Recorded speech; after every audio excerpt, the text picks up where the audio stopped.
पिछले कुछ टाइम में मैंने बहुत सारे डिवोर्स के केसेस सुने हैं, जैसे कि आपने शिखर धवन का डिवोर्स का केस सुना होगा, उसके बाद अरबाज खान, हार्दिक पांड्या, आमिर खान, ऋतिक रोशन, और अभी हम सुन रहे हैं गौरव तनेजा, नीतू राठी, जो कि एक बहुत ही बड़े यूट्यूबर है। उनको हम लोगों ने, मैंने तो बहुत ही देखा गया, जिनके ब्लॉग्स मैंने बहुत फॉलो किया, उन्होंने हमारे कॉलेज में एडमिशन भी लिया था, तो वो एक अलग ही अट्रैक्शन का एरिया है बेसिकली हम लोगों के लिए। और उनके डिवोर्स की न्यूज के बाद एक चीज तो पता चल गई कि पहली बात तो सोशल मीडिया पे सब चीज सही नहीं होती। दूसरी बात ये कि अगर हम डिवोर्स देख रहे हैं तो इंडियन कॉन्टेक्स्ट में, अगर आपको डिवोर्स मैं बताऊं, और I am also practising in the district court, so I know the condition of divorce in the court basically. और क्योंकि कोर्ट में इतने ज्यादा डिवोर्स के केस पेंडिंग है, और during my internship also attempts and proceeding as well, और जिसमें मेरे को इतनी सारी चीजें पता चली कि आजकल जो डिवोर्स के मैटर है ना, बहुत छोटी छोटी चीजों पे आ जाते हैं। जैसे कि अगर मैं आपको थोड़ा बेस देती हूँ, तो डिवोर्स इंडिया में इतना नॉर्मलाइज कॉन्सेप्ट नहीं है, ठीक है। और अगर मैं आपको रेशियो बताऊं डिवोर्स का इंडिया में, तो it's less than 1%, it's really less than 1%। तो ये जो चीजें हैं ना डिवोर्स की, ये ऐसा न्यू कॉन्सेप्ट तो नहीं बोलूंगी कि न्यू कॉन्सेप्ट है ही नहीं, divorce is never ever being a new concept for India.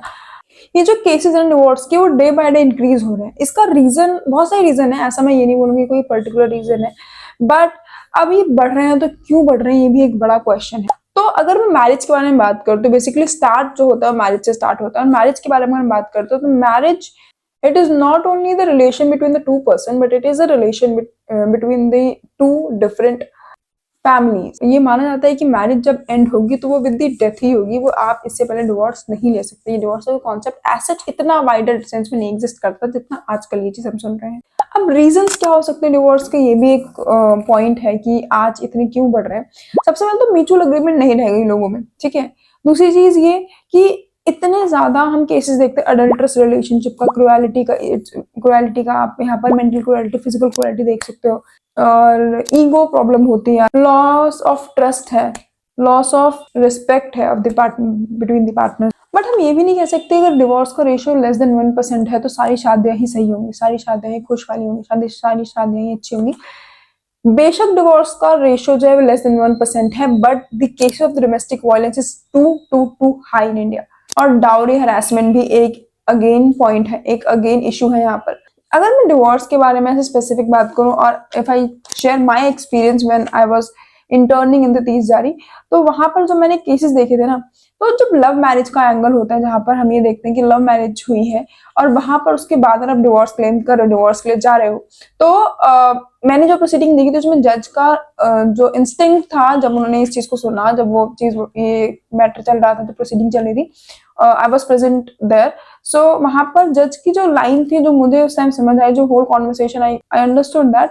सो वो था कि जज ने लास्ट में, जज ने ये बोला कि आपने पहले तो लव मैरिज की, उसके बाद अब आप डिवोर्स ले रहे हो, मतलब पहले तो आपने कर लिया लव मैरिज, अब आपसे वो, अब आपसे उनके साथ रहा नहीं जा रहा। ये सारे कुछ टर्म्स यूज किए जाते हैं जब हम ये चीज देखते हैं। उसके बाद एक और मैटर था जहां पर हस्बैंड तो चाहता था कि वो शादी में रहे, बट वाइफ नहीं चाहती थी because of the domestic violence. Husband ने बहुत इंस्टिंक्टिव वे में बोला कि वो रहना चाहता है अपने फैमिली के साथ, he want to live with them, but the wife on the other side, she does not want to live with him. Court ने फिर यही बोला कि अगर आपकी वाइफ ही नहीं रहना चाहती तो हम कैसे उनके साथ आपको रख सकते हैं। तो ये सारी चीजें भी हैं जो चल रही हैं धीरे धीरे सोसाइटी में, और ये दिखती भी है, because domestic violence is not a small thing. Domestic violence के केसेस इतने ज्यादा इंक्रीज होते हैं, और अडल्ट्री के केसेस आजकल हमको इतने देखने को मिलते हैं।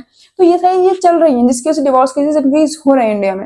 एंशिएंट टाइम में क्या था, एंशिएंट टाइम में भी आपको डिवोर्स के केसेस दिखते थे, बट क्योंकि divorce is not easy concept, because अगर पहले तो ये होता था कि अगर डिवोर्स हुआ है तो सबसे पहले तो जो फीमेल सेक्शन होती है ऑफ द सोसाइटी, उनको ये चीज बहुत ज्यादा बेयर करनी पड़ती है, बिकॉज उनके साथ एक टाइटल लग जाता है, दैट इज डिवोर्सी। ओके, और वो एक टाइटल ऐसा है जो कि कोई नहीं चाहता उसके साथ लगे। It's not about only female, it's also about for the male as well. But क्योंकि मेल के पास एक अपनी सिक्योरिटी, एक सेफ्टी होती है, अगर मैं बात करती हूँ तो फाइनेंशियल सेफ्टी है उनके पास, उनके पास फैमिली उनका सपोर्ट करती है, but when it comes to the female तो वहां पर फैमिली सपोर्ट नहीं करती है, डिवोर्स के कॉन्सेप्ट में फैमिली सपोर्ट नहीं करती है।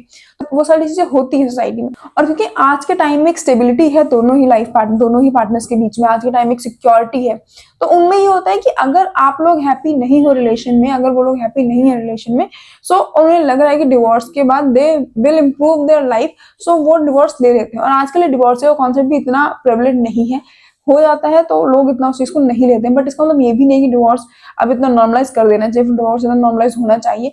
Obviously divorce should not be normalise, but अगर आप अपनी मैरिज में नहीं खुश हो तो you should take divorce. Extra marital affair, जैसे कि मैंने आपको एडल्ट्री का पॉइंट बताया, तो वो भी एक अगेन एक इशू है डिवोर्स के मैटर्स में। सो अगर मैं हिंदू मैरिज एक्ट में देखती हूँ तो हमारे पास डिवोर्स का सेक्शन 13 है, जिसके बारे में आपको नेक्स्ट वीडियो में एक डिटेल्ड वीडियो बना के बता दूंगी किस तरीके से कौन से ग्राउंड में डिवोर्स मिलता है, कौन से ग्राउंड पे नहीं मिलता, और किस तरीके से प्रोसीडिंग चलती है, the whole proceeding basically. I will tell in the next video. Bye bye.